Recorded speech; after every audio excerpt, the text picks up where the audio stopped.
ಒಂದು ಸಣ್ಣ video Instagram ಪೂರ್ತಿ ವೈರಲ್ ಆಗ್ತಿದೆ, ನೋಡ್ಕೊಂಡ್ ಬನ್ನಿ.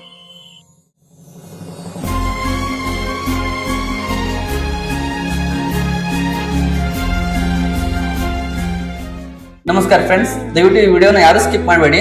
ನೀವೇನಾದ್ರೂ ಸ್ಕಿಪ್ ಮಾಡಿದ್ರೆ ಒಂದು ಒಳ್ಳೆ ಕಂಟೆಂಟ್ ಅನ್ನು ಮಿಸ್ ಮಾಡ್ಕೊಂಡಂಗಾಗುತ್ತೆ. ಒಂದು ಸಣ್ಣ ಪೆಂಗ್ವಿನ್ ಸ್ಟೋರಿ ಹೇಳ್ತೀನಿ, ಕೇಳಿಸ್ಕೊಳ್ಳಿ. ತೆಲುಗಿನ ಖ್ಯಾತ ಡೈರೆಕ್ಟರ್ ಆದ ಪೂರಿ ಜಗನ್ನಾಥ್ ಅವರು ಒಂದ್ ಮಾತನ್ನ ಹೇಳ್ತಾರೆ, ಕೇಳಿಸ್ಕೊಂಡ್ బన్నీ. మగ పెంగ్విన్ ఆడ పెంగ్విన్ కి అందమైన పెబుల్ ఇస్తుంది.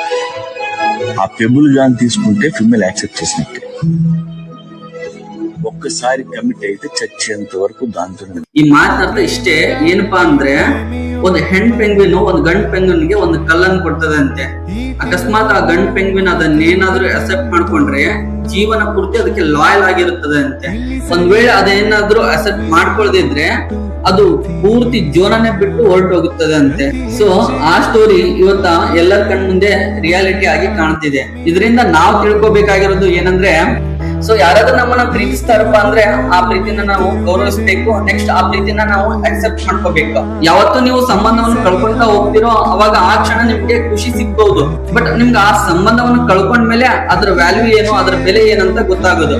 So over all moral of the story ಇಷ್ಟೇ, ನೀವು ಕಳ್ಕೊಂಡಿರೋ ಪರ್ಸು ಒಂದ್ ವೇಳೆ ಸಿಗ್ಬಹುದು, ಬಟ್ ನೀವು ಕಳ್ಕೊಂಡಿರೋ ಹೃದಯ ಮತ್ತೆ ನೀವು ಸಾಯ್ತೀನಿ ಅಂದ್ರೂ ಸಿಗಂಗಿಲ್ಲ. ನಿನ್ನ ನಾಳೆಗಳೆಲ್ಲ ನಾನೆನೆಯೋ ಆಗಿರಲಿ. ಕ್ಷಮಿಸುವ ಹಿಂದೆ ಕ್ಷಮಿಸುವ ನೀ